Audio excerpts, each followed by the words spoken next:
되는지 조금씩 깨달아 알게 될 것입니다. 이렇게 약속을 해드렸습니다. 오늘 본문도 역시 창세기가 주는 난제 가운데 하나입니다. 그 난제를 여러분들과 살펴보고자 하는데요, 그 난제 안으로 들어가기 전에 하나님께서 1절에서 이렇게 말씀하시지 않습니까? 태초에 하나님이 천지를 창조하시니라. 온 우주를 하나님께서 창조하셨습니다. 그 다음에 2절에서는 우주가 아닌 이 땅, 지구에 하나님의 특별한 섭리가 있음을 보게 되죠.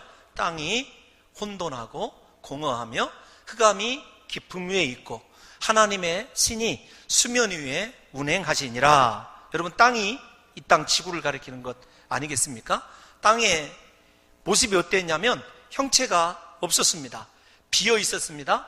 깊은 어두움만 있었습니다. 그러함에도 불구하고 생명의 태동을 위하여 생명의 능력이신 성령께서 그 지구를 감싸고 계셨습니다.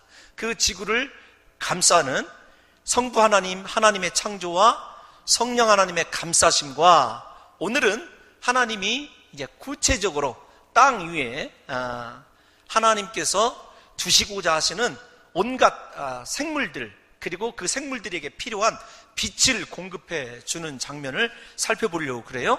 오늘 3절에서 5절을 일단 살펴볼 때에 우리가 좀 주의해야 될, 유의해야 될 본문이 있습니다. 무엇이냐면 땅이 혼돈하고 공허하고 흑암이 있다는 거예요. 하나님이 먼저 흑암의 문제를 해결하기 위해서 어떻게 하시냐면 빛을 창조하셨습니다. 빛이 있으라고 명령하시지 않습니까? 여러분들이 2절을 거꾸로 가야 됩니다. 흑암을 해결하기 위해서 빛이 있게 하셨다라고 하는 말씀에 여러분들이 집중하시면 좋을 것 같고요. 그 다음에 여러분들에게 제가 혼돈, 그 말은 형체가 없다 이렇게 말씀을 드렸습니다. 단순히 그 말씀을 해석하면서 영어의 이 케오스라는 말에 너무나 집중하지 말아라. 그 형체가 없다, 단순히 이렇게 번역된 말이다 여러분들에게 말씀을 드렸고, 그 다음에 공허하다, 그 말은 비어있다 그 말이에요. 자, 잘 다시 따라갑니다. 여러분, 오늘은 좀 어렵지만 따라오시면 제가 여러분들에게 위로를 받는 날이 될 거예요. 흑암을 위해서 첫째 날 빛을 창조하십니다. 그런데 혼돈, 여러분 형체가 없는 그것과 공허, 비어있는 그것을 주님이 어떻게 해결하시냐면, 창조가 며칠 동안에 진행이 되죠? 6일 동안, 엿새 동안 창조가 진행이 되고 제7일 안식일에 하나님이 쉬시지 않습니까? 그런데 여러분, 엿새 동안 창조하는 과정이 첫째 날에서 셋째 날까지는 혼돈을 위한 것이고, 그 다음에 넷째 날에서 여섯째 날까지는 공허를 위한 것입니다. 다시요, 땅이 혼돈하고 공허하다, 흑암이 깊음 위에 있다, 그 흑암을 제일 먼저 해결하시는데, 혼돈, 형체가 없는 것을 위하여 하나님께서는 첫째 날에 형체를 만드십니다. 첫째 날, 둘째 날, 셋째 날까지 예를 들면서 설명을 할게요. 그러니까 첫째 날은 이렇게 설명을 하면 어떨까요? 첫째 날에서 셋째 날까지는 형체를 만드시고, 넷째 날에서 여섯째 날까지는 여러분 비어있는 것을 채우시는 과정인데, 첫째 날과 제가 오늘 몇째 날을 같이 읽어드렸죠? 넷째 날이 대꾸입니다. 하나님이 빛이 있으려나 말씀하시고 빛을 창조하시고 그 빛을 구체적으로 발할 수 있는 해, 달, 별, 그것이 넷째 날, 그렇게 여러분 혼돈과 공허가 끝이 납니다. 그러면 둘째 날은 무엇을 만드시냐면 하늘과 바다를 만드셔요. 그러면 둘째 날과 대꾸를 이루는 것이 몇째 날에 해야 되죠? 넷째 날 이후에 당연히 다섯째 날이 되어야 되는 것 아니겠습니까? 다섯째 날은 하늘과 바다에 사는 생물들을 주님이 만드셔요. 그러면 세 번째 날은 여러분 몇째 날과 대꾸가 되어야 되죠? 여섯째 날과 대꾸가 되어야 되는 것이 되어야 됩니다. 그러면 여러분 잘 생각해 보십시오. 셋째 날, 형체가 없는 것을 위해서 주님이 묻히 땅이 드러나게 하십니다. 그 다음에 여섯째 날은 땅 위에 사는 동물과 식물과 모든 생물을 창조하십니다. 그러니까 여러분, 하나님의 엿새간의 창조는 땅이 혼돈한 것을 위해서 첫째 날에서 셋째 날을 사용하시고, 땅이 공허한 것, 비어있는 것을 위해서 넷째 날에서 여섯째 날을 여러분 주님께서 시간을 할애하신다는 것을 염두에 두고 따라오면 첫째 날에서 셋째 날은 하나님이 형체를 만드신 날이구나, 그 다음에 넷째 날에서 여섯째 날은 그 비어있는 곳에 하나님의 섭리를 따라서 생물을 채워넣는 그런 기간이구나, 이걸 아시면서 첫째 날, 넷째 날, 둘째 날, 다섯째 날, 셋째 날, 여섯째 날, 이렇게 여러분들이 함께 댓글을 읽어서 성경을 읽어보면 분명하게 들어옵니다. 그래서 저도 강해를 할 때 오늘 첫째 날과 넷째 날을 강의했습니다. 다음 주, 그 다음 주까지 아니면 진행이 될지도 모르겠는데 차후장 2주를 계획하고 있어요. 그러면 둘째 날 할 때는 몇째 날을 함께 강의를 할까요? 다섯째 날. 여러분 정말 수준 있는 교회예요. 그럼 마지막 하나만 더 묻겠습니다. 셋째 날 땅에 관해서 할 때는 몇째 날과 함께 할까요? 여섯째 날. 이야, 대단합니다. 이제 그러면 창세기 강의는 끝이 났습니다. 이걸 이해하면, 믿음으로 이해하면 되거든요. 그러니까 성경이 그냥 쓰여져 있는 것이 아니라는 거죠. 이렇게 하나님께서 창조의 순서를 정하신 것을 보면 사람이나 식물 그리고 동물을 창조하시기 전에 그들이 아름답고 행복하게 살 수 있는 환경을 주님이 먼저 환경을 만드신 것을 알 수 있습니다. 그리고 그곳에 적절히 살 수 있는 생물들을 하나님이 창조하신 것이죠. 그런 의미로 보게 된다고 한다면 우리 인생도 하나님께서 그냥 뚝 떨어지게 하신 것이 아니라 우리가 살 수 있는 모든 것을 다 갖추어 놓으신 이후에 우리를 특별히 맨 마지막에 지으셨어요. 그 과정을 보게 되면 하나님이 우리를 얼마나 사랑하시는지를 생각하게 되고, 우리가 그 창조의 말씀으로 우리의 영이 하나님의 거룩한 영광의 빛 안으로 들어가게 되면 첫째 날에서부터 여섯째 날에 창조된 그 모든 것들이 다 나에게 다스림 받고 복종하게 되고 하나님의 거룩한 명령에 따라서 우리가 가는 곳마다 생육이 일어나고 번성이 일어나고 축복이 일어나게 되는 역사가 있게 될 줄로 믿습니다. 저는 개인적으로 창세기를 혼자 공부하면서 이게 설교만 아니면 좋겠다 이런 생각이 들어요. 왜냐하면 조금 이걸 강의를 하라고 하면 좀 잘할 것 같은데, 여러분들에게 좀 잘할 것 같은데 그 얼마나 교만한 이야기입니까? 그것도 좀 부족하지만 설교보다는 조금 제가 편할 것 같아요. 여러분 오늘 말씀을 읽어보시면 1절에서 3절을 제가 첫째 날로 봐달라 이렇게 부탁을 드렸지 않습니까? 주님께서 흑암이 깊음 위에 있다라고 하는 흑암의 문제를 주님이 먼저 해결하십니다. 흑암의 문제를 왜 먼저 해결하시느냐 라고 하는 것은 나중에 좀 대답을 해드려야 될 것 같고요. 일단 흑암의 문제를 해결하시기 위해서 주님이 말씀하시는 것은 이것이죠. 하나님이 이르시되, 옛날 성경에 하나님이 가라사대 빛이 있으라 하시니 빛이 있었고, 여러분 하나님이 빛을 창조하시기 전에, 그 빛을 살펴보기 전에 하나님의 창조의 수단이라고 합시다. 딱히 옳은 말은 아니지만 하나님의 창조의 수단이 무엇이냐면 이르시되, 신약에서는 로고스라고 하는 말씀입니다. 이 하나님의 다바르라고 하는 그 말이 여러 가지 뜻을 가지고 있는데 차후지가 하나님의 말씀이에요. 하나님이 말씀하시니까 말씀이 곧 실체로 드러난 사건이 첫째 날에서부터 여섯째 날까지예요. 그러니까 여러분, 실체로 일어난 것이 위대합니까? 하나님의 말씀이 위대합니까?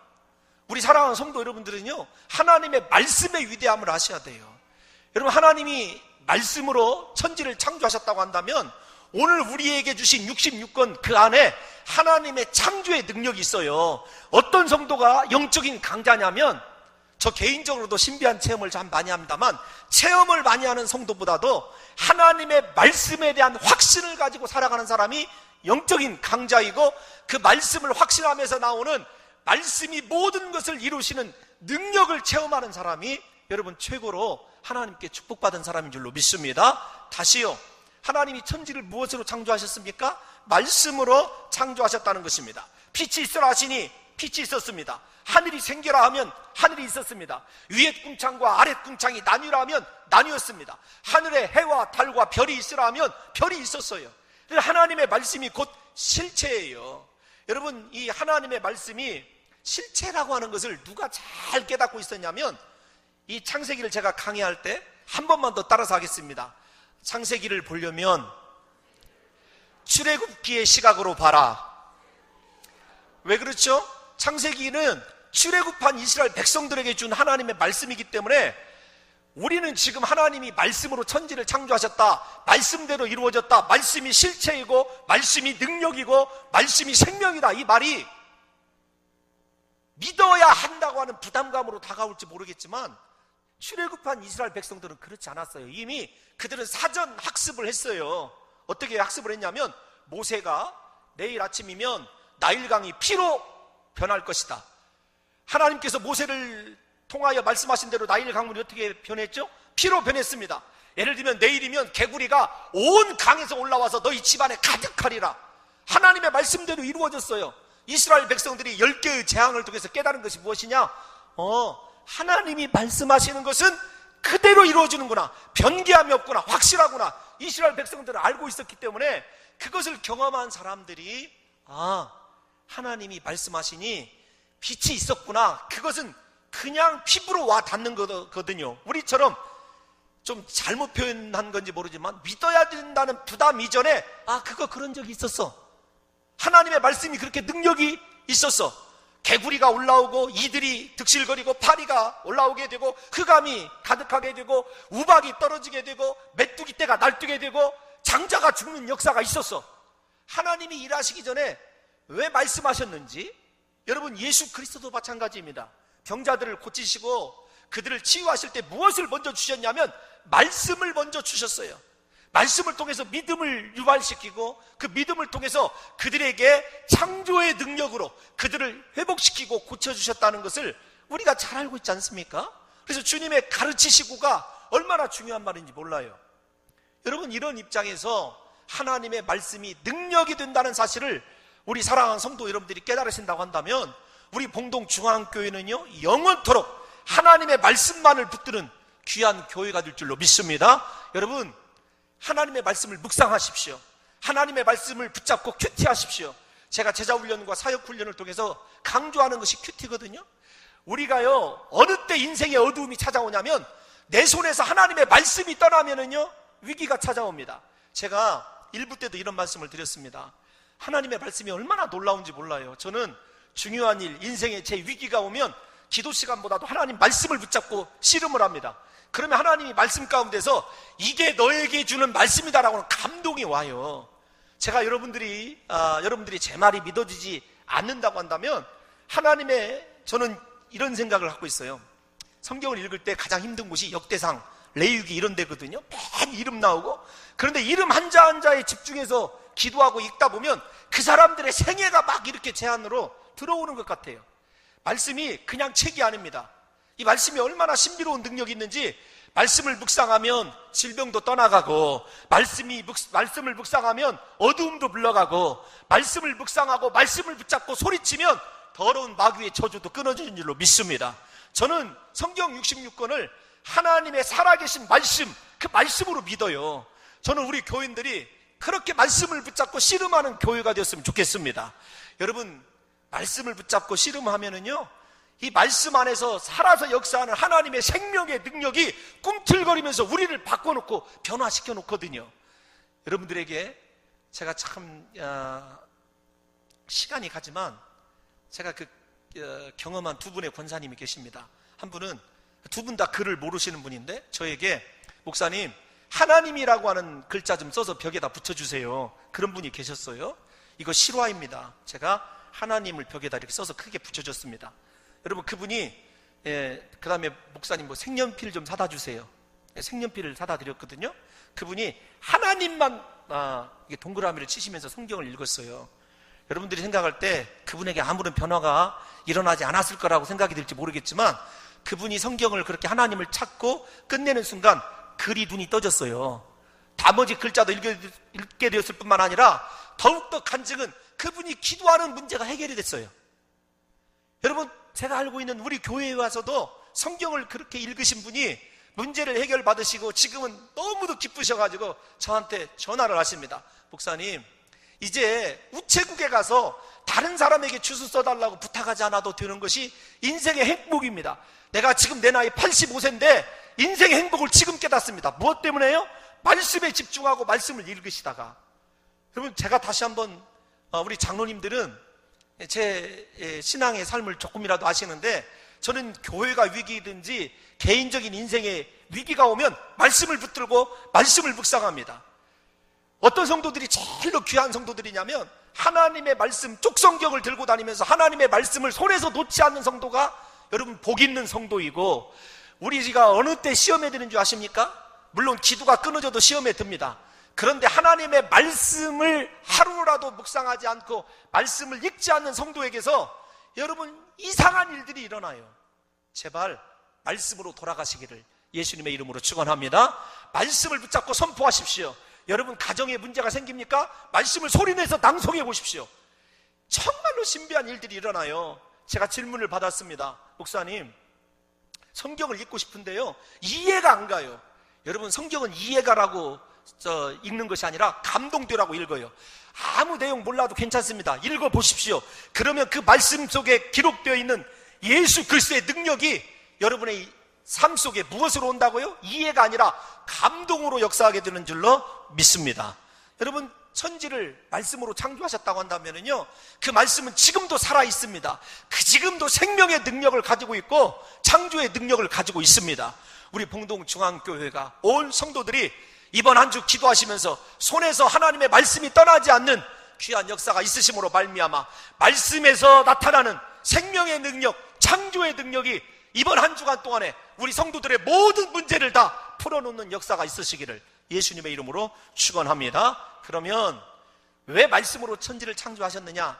다시요, 성령이 지구를 감싸고 있었고 하나님이 말씀을 수단 삼아 천지를 창조하셨어요. 말씀이 무엇이냐라고 하는 것을 여러분들에게 이해시키기 위해서는요, 신약 성경, 우리가 지난해 3년 동안 강해한 요한복음으로 돌아가 봐야 됩니다. 요한복음 1장 1절에서 5절 스크린을 참조하시고 함께 읽어보도록 하겠습니다. 시작.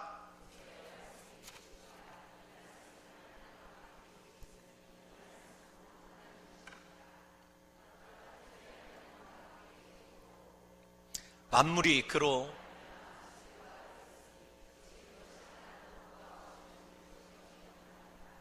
그 안에 생명이 있었으니 이 생명은 사람들의 빛이라. 빛이 어둠에 비치되 어둠이 깨닫지 못하더라. 아멘. 말씀이 태초부터 하나님과 함께 계셨고 그 말씀이 곧 누구라고요? 하나님이셔요. 말씀 안에 무엇이 있습니까? 생명의 능력이 있어요. 그 생명의 능력이 무엇으로 나타납니까? 빛으로 비추었어요. 이 말은 말씀이 누구냐면 예수 그리스도예요. 하나님께서 태초에 천지를 창조하는 과정 속에 성령 하나님의 생명을 통한 붙들고 계심이 계시고, 그 성령 하나님이 말씀이신 예수 그리스도가 선포되는 순간에 여러분 천지를 창조하는 능력이 되었다는 사실을 믿으셔야 됩니다. 성경에 그렇게 기록하고 있지 않습니까? 여러분, 오늘 본문의 말씀에 보면 예수님이 말씀으로 역사하시고 태초부터 하나님과 함께 계셨던 분임을 요한복음이 증거하고 있습니다. 요한복음 1장 14절 다시 한번 읽어볼까요? 말씀이, 시작, 말씀이 육신이 되어 우리 가운데 거하심에 우리가 그의 영광을 보니 아버지의 독생자의 영광이요 은혜와 진리가 충만하더라. 여러분, 말씀이 예수님이십니다. 우리가 말씀을 읽고 말씀을 사모하는 건 예수님을 읽고 예수님을 사모하는 거예요. 다시 한번 강조드리고 싶습니다. 사랑하는 성도 여러분들이요, 말씀을 사모하십시오. 말씀 안에 기록된 모든 능력과 기적과 축복이 우리의 것이 될 줄로 믿습니다. 왜냐하면 말씀이 신실하신 예수님이기 때문에 그래요. 예? 예수님은 하나님의 독생자이십니다. 그런데 그분이 어떻게 존재하시냐면 말씀의 형태로 존재하십니다. 말씀이신 예수님 안에는 생명이 있습니다. 이 생명은 사람들의 빛입니다. 예수님 안에 있는 생명의 빛이 사람들에게 비쳤지만 사람들이 예수 그리스도를 거부했을 뿐만 아니라 십자가에 못 박혀 죽게 했다는 사실을 저와 여러분들이 잘 알고 있지 않습니까? 그런데 우리는 그 십자가에 못 박혀 죽으신 예수 그리스도를 우리의 구주로 고백하며 믿으며 그 말씀에 순종하고 있지 않습니까? 우리가 얼마나 축복된 사람입니까? 여기까지 하고요, 천지를 창조하신 과정이나 예수 그리스도께서 이 땅에 오신 이 과정을 보게 되면, 우리에게 오신 과정을 보면 천지 창조의 과정이나 우리가 예수 믿는 과정이나 똑같아요. 성령이 감싸고 있고 말씀이 떨어지게 되니까 기적이 일어났지 않습니까? 우리가 예수 믿기로 한 것 사람 때문이 아닙니다. 부인 때문이 아니고 누구 때문이 아니라 하나님이 우리에게로 찾아오셔서 성령이 생명의 기운으로 나를 붙들고 있다가 예수 그리스도의 말씀이 내 속에 떨어져서 생긴 것이 믿음 아닙니까? 말씀을 듣게 되면 믿음이 생겨나는 것이 로마서 10장의 말씀 맞지 않습니까? 여러분, 우리가 이런 입장에서 보게 된다고 한다면 지구를 생명의 기운으로 감싸고 계실 때 말씀이신 예수 그리스도의 능력이 질서정연하게 천하 만물을 창조하신 것처럼 우리가 예수 믿게 된 과정도 그러하다는 거예요. 우리가 예수 믿게 된 거예요, 세상 사람과 달리 하나님의 역사인 줄로 믿습니다. 창조 전부터 하나님께서 우리에게 성령을 보내주시고 예수 믿기로 작정되어 있기 때문에 우리에게 말씀이 들리는 것 아니겠습니까? 그 말씀이 들리게 되면 생명의 기운이, 생명의 빛이 내 속에서 역사하기 때문에 온갖 어둠이 물러가게 되어 있습니다. 어떤 성도가 복 있냐면 이 시간은 말씀이 들리는 성도가 복 있는 시간이에요. 말씀이 들린다는 것은 예수 안에 있는 생명의 능력이 내 안으로 들어와 역사한다는 뜻이기도 하기 때문에 그렇습니다. 그래서 사도 바울은 고린도전서 12장 3절에서 이렇게 얘기합니다. 고린도전서 12장 3절 한번 띄워주실래요? 시작. 그러므로 내가 너희에게 알리노니 하나님의 영으로 말하는 자는 누구든지 예수를 저주할 자라 하지 아니하고 또 성령으로 아니하고는 누구든지 예수를 주시라 할 수 없느니라. 우리가 예수 그리스도를 주라고 고백하게 된 것, 성령의 역사가 있었다는 사실을 깨달으셔서 사랑하는 성도 여러분들이요, 여러분들과 함께하고 계시는 성령님, 그 성령님이 창조의 능력으로 내게서 역사하실 수 있도록 말씀으로 선포하시고 말씀을 사모하시고 말씀이 예수님이심을, 생명의 능력임을 믿으시기를 예수님의 이름으로 축원합니다. 말씀 붙들면 끝이 나는 거예요. 인생의 위기 가운데 있는 성도들이요, 사람 찾지 마시고 말씀 붙들시기를 예수님의 이름으로 축원합니다. 제가 병원에 있으면서 위기지 않습니까? 기도를 못하니까 하나님의 말씀을 붙들고 읽어요. 그러면 하나님께서 이렇게 역사하실 거구나 라고 하는 것이 제가 하나님께 받은 이번에도 이 간증이 있거든요. 언젠가는 제가 여러분들에게 말씀을 드리려고 그러는데 신비해요. 말씀이 들어오면은요, 사람이 살아납니다. 우리 사랑하는 성도 여러분들에게도 그렇게 생명의 능력이 다시 시작되시기를 예수님의 이름으로 축원합니다. 그러면 말씀이 예수 그리스도이신데 첫째 날 창조한 흑암의 문제로 좀 가봅시다. 빛이 과연 어떤 거냐? 여러분, 가장 신앙생활하면서 왜 창세기 1장이 전쟁터냐면, 아니 첫째 날 빛을 만드시고 빛과 어두움을 나누시고 낮과 밤을 나누셨는데 14절부터 넷째 날에 왜 또다시 해달별을 만들어야 되느냐, 이거 궁금해 본 적 없으십니까? 없죠. 우리 교회는 워낙 실력 있는 교회인데 그게 궁금할 리가 없죠. 여러분, 이 문제를 잘 지금부터 따라오셔야 이단이 하는 소리에 넘어가지 않습니다. 첫째 날 빛이 무엇이냐라고 하는 것이 여러분 문제일 것 아니겠습니까? 하나님이 빛을 낮이라 부르시고 어둠을 밤이라 부르셨음에도 불구하고 하나님께서 또다시 넷째 날에 광명체 해달별을 창조하셔 낮과 밤을 주관하게 하셨습니다. 그걸 해결하는 방법도 역시 신약에 여러분 도움을 얻어야 되는데, 그 빛은 여러분 인위적인 물리적인 빛이 아니라 예수 그리스도의 영광의 빛입니다. 창조의 처음에 주님께서 어둠을 물리치시기 위해서 사용하신 것이 예수 그리스도의 영광의 빛이거든요. 요한계시록에 가면 천국에는 해달별이 없어요. 그런데 언제나 빛이 가득합니다. 예수 그리스도의 영광의 빛입니다. 여러분, 이것을 제가 성경적으로 말씀을 드릴게요. 성경을 제시해서 말씀을 드려야 여러분들이 수긍할 거 아니겠습니까? 앞에서 읽은 요한복음 1장 14절을 다시 한번 봅시다. 요한복음 1장 14절 먼저 한번 보고요. 시작. 말씀이 육신이 되어 우리 가운데 거하심에 우리가 무엇을 봐요? 그의 영광을 보니 아버지의 독생자의 영광이요 은혜와 진리가 충만하더라. 여러분, 제가 왜 영광의 빛이라고 하냐? 이 말씀을 고린도후서 4장 16절을 한번 읽어보겠습니다. 고린도후서 4장 16절, 사도 바울이 이렇게 해석을 했어요. 고린도후서 4장 16절, 고린도후서 4장 16절, 6절입니다. 죄송합니다. 제 잘못이에요. 방송실 잘못이 아니라 죄송합니다. 6절 다 같이 한번 읽어보겠습니다. 시작. 어두운 데에 빛이 빛이라 말씀하셨던 그 하나님께서, 잘 보십시오. 어두운 데에 빛이 빛이라, 창세 지금 첫날을 얘기합니다. 예수 그리스도의 얼굴에 있는, 시작, 예수 그리스도의 얼굴에 있는 하나님의 영광을 아는 빛을 우리 마음에 비추셨느니라. 그 빛은 영광의 빛이에요. 그 영광의 빛이 아니고는 우리가 창조를 여러분 경험할 수 없습니다. 주님이 첫째 날 왜 흑암을 빛과 함께 나누셨냐면, 첫째 날이 무엇이에요? 저녁이 되고 아침이 되니 이는 첫째 날이라. 흑암이 나쁜 의미의 흑암이 아닙니다. 저녁과 아침을 통해서 하나님께서 시간 안에 창조하신 날이라고 하는 개념이 움직여야 되는데, 그 개념을 움직이시기 위해서도 빛이 필요했지만, 여러분 왜 성경 신약이 첫째 날 창조된 것을 영광 혹은 빛이라고 얘기하냐면, 저는 합해서 영광의 빛이다, 예수 그리스도의 얼굴에 있는 영광의 빛이라고 말씀드리냐면, 창조가 다 예수 그리스도의 영광을 위해서 예비되었기 때문에 그래요. 창조되는 영광 그 속에, 첫째 날 빛 그 속에, 빛으로 오신 예수 그리스도 그 속에 무엇이 있냐면 십자가 구속의 은혜까지 다 포함되어 있는 거예요. 여러분, 사람의 제일 된 목적이 무엇이죠? 사람을 왜 지으셨습니까? 우리를 왜 만드셨죠? 하나님의 영광을 위해서 만든 존재들 아닙니까? 그러니까 첫째 날 존재해야 되는 것이 영광 그 자체 아니겠습니까? 여러분, 하나님이 맨 첫날 빛이 있으라고 하는 말은 하나님의 영광이 빛이라는 말씀입니다. 영광이 빛이라고 하는 말밖에 여러분 정답이 없는 거죠.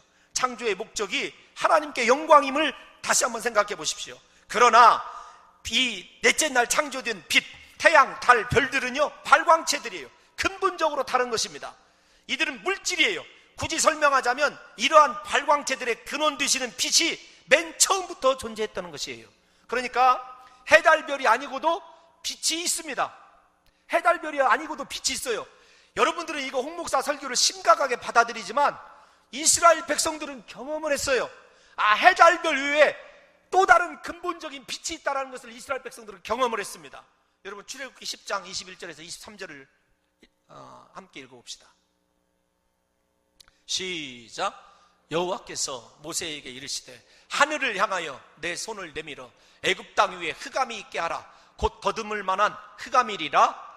모세가 하늘을 향하여 손을 내밀매 캄캄한 흑암이 3일 동안 애굽 온 땅에 있어서 그동안은 사람들이 서로 볼 수가 없으며 자기 처소에서 일어나는 자가 없으되 온 이스라엘 자손들이 거주하는 곳에는 빛이 있었더라. 할렐루야. 여러분, 하늘을 가리켰어요. 모세가 지팡이로 태양이 빛을 잃었습니다. 그런데 태양이 흑암 동안에 잠시만이 아닙니다. 사흘 동안 계속되었는데 이스라엘 백성들이 있는 곳에는 태양이 빛을 잃어도 존재하는 또 다른 빛인 예수 그리스도의 택한 선민들에게 보여주는 하나님의 빛인 그리스도의 영광이 존재하고 있었던 거예요. 여러분, 그래서 이 창조 원리를 보면서 하나님이 이스라엘 백성들에게 얘기하는 건 뭐냐면, 너희는 제발 피조물들로 살지 말아라는 거예요. 그것들 없어도 너희에게는 내가 빛이 되어주고 내가 생명이 되어주고 내가 너희에게 능력이 되어주리라. 이게 예수님의 메시지거든요. 우리 사랑하는 봉동 중앙교회 성도들이요, 우리가 정말로 건강한 교회를 만들기 위해서는요, 제발 이 땅의 것들 때문에 예수 그리스도를 여러분 섭섭하게 해서는 안 된다는 거예요. 빛이신 그분이 나와 함께하며 나를 하나님에게로 인도하는 한 내 인생의 저주는 흑암은 없는 줄로 믿습니다. 여러분, 그렇기 때문에 해, 달, 별이 떨어지거나 뭐 그럴 일은 없겠지만 떨어지거나 온 세상이 흑암으로 뒤덮여도요, 예수 믿는 자들에게는요 천국에서 빛나고 계신 영광의 그 빛 예수 그리스도가 우리 가운데 들어오게 되는 역사가 있게 될 줄로 믿습니다. 제가 우리 교인들에게 여러 번 간증을 해서 참 이게 죄송한 말씀이에요. 근데 새로운 성도들에게 말씀을 드리면, 저희 딸아이가 6살 때 늘 금식하며 가정예배를 매일 드리거든요.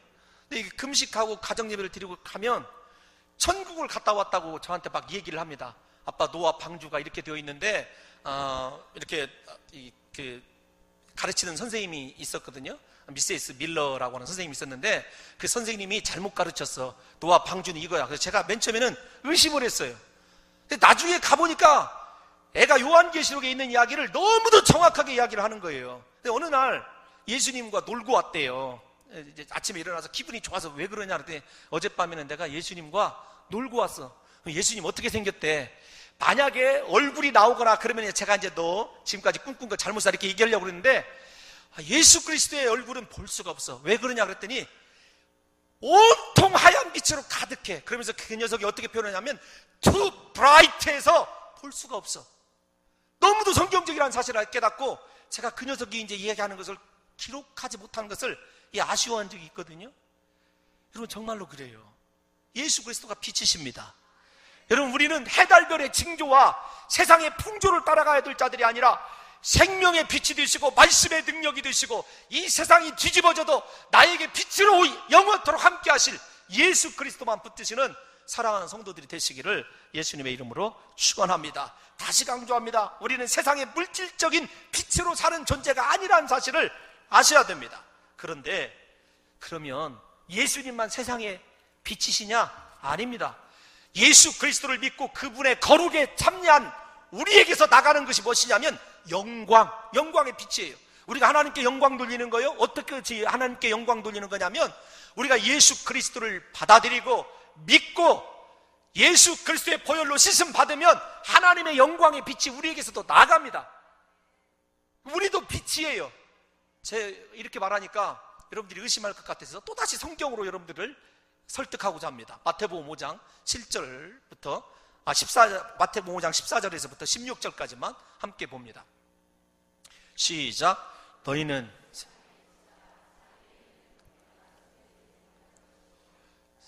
등불을 켜서 말 아래 두지 아니하고 등경 위에 두나니 이러므로 집안 모든 사람에게 비치느니라. 이같이 너희 빛이 사람 앞에 비치게 하여 그들로 너희 착한 행실을 보고 하늘에 계신 너희 아버지께 영광을 돌리게 하라. 아멘.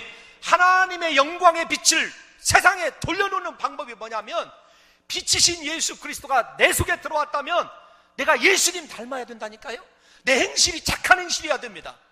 예수 믿는 사람 나와야 되고 신앙생활에 왜 주님이 빛과 어둠을 나누셨냐면 우리는 빛에 속한 자들이에요. 예수님께 속해 있으면 예수님의 말이 나가야 되고 예수님의 행위가 나가야 되고 여러분 예수 믿는데 교회에서는 거룩한 신자 같은데 밖에 나가면은요 기가 막힌 세상 사람이에요. 목사가 첼로 이 고통받을 때가 그때입니다. 하나님 어떻게 해야 이거 홍 목사 책임 같거든요. 여러분 우리가 빛으로 사는 방법 빛이신 영광의 빛을 나타내는 방법이 뭐냐면 예수님 닮은 변화예요. 이스라엘 백성들은요 끝까지 6일 동안 진행된 창조의 기적만을 요구했어요. 하나님 이것도 주시고 저것도 주시고 하나님이 그들에게 주신 건 얘들아 내가 너를 불러낸 것은 너를 세상의 빛으로 하여 광야에 행진하는 동안 가나안에 들어가는 동안 믿지 않는 모든 족속들이 너에게서 영광의 빛을 발견할 수 있는 변화됨이다. 이스라엘 백성들이 변화됨이 무엇이죠? 말씀의 순종함 아닙니까? 말씀에 순종하면 변화되게 되어 있고 행실이 예수님 닮게 되어 있는 것 아니에요? 여러분 빛이신 예수 그리스도를 믿는다면서요 우리 안에서도 빛이 나가야 되고 우리가 세상의 빛이라고 주님이 말씀하셨다고 한다면 우리의 언행 심사가 어떻게 달라져야 될지를 생각하셔서 여러분들 봉동중앙교회 다니는 줄 사람들이 다 알지 않습니까? 우리의 착한 행실이 빛의 능력입니다. 우리의 행위가 능력이에요. 여러분 제가 다음 주에 흑암이 나뉘는 거 다시 한번 이 말씀을 드릴 터인데 주님이 어두움과 빛을 나눠놓으신 이유가 뭐냐면 너희는 다시는 어두움으로 들어가서는 안 된다는 거예요. 예수 믿고 변화되어야 되죠. 이스라엘 백성들은 변화되지 못했기 때문에 계속해서 창조의 기적을 원했습니다. 주님이 주시기를 원하신 것은요 구원의 능력이에요. 변화됨의 능력입니다. 예수님 시대 바리새인들도요 예수님에게 표적 창조의 기적 6일 만에 끝난 그것만을 요구했습니다. 예수님이 주시기로 한 것이 무엇이죠? 너희에게 요나의 표적밖에는 보여줄 것이 없노라. 십자가의 죽음 아닙니까? 우리가 십자가 지는 삶 살아야 될 거 아니에요? 그러면 창조의 기적을 능가하는 6일 동안의 그 창조의 기적을 능가하는 내가 변화되고 내 고집이 꺾어지고 열등의식이 사라지고 내 안에 있는 죄의식이 사라지고 내 속에 예수 생명이 있어서 내 삶에서 예수 그리스도의 향기가 세상에 나가는 것을 보는 것이 하나님의 영광인 줄로 믿습니다. 여러분 저는 우리 교회가 그랬으면 좋겠고 제 삶이 그랬으면 좋겠고 우리 성도들의 삶이 그랬으면 좋겠어요. 여러분 제가 어두움과 빛이 하나님께서 낮과 밤이 나뉘었다 그랬을 때 여러분들은 그거 믿어야 되는 부담이 있지만 이스라엘 백성들은요 경험한 거예요. 한번 봅시다. 출애굽기 14장 19절 20절 시작.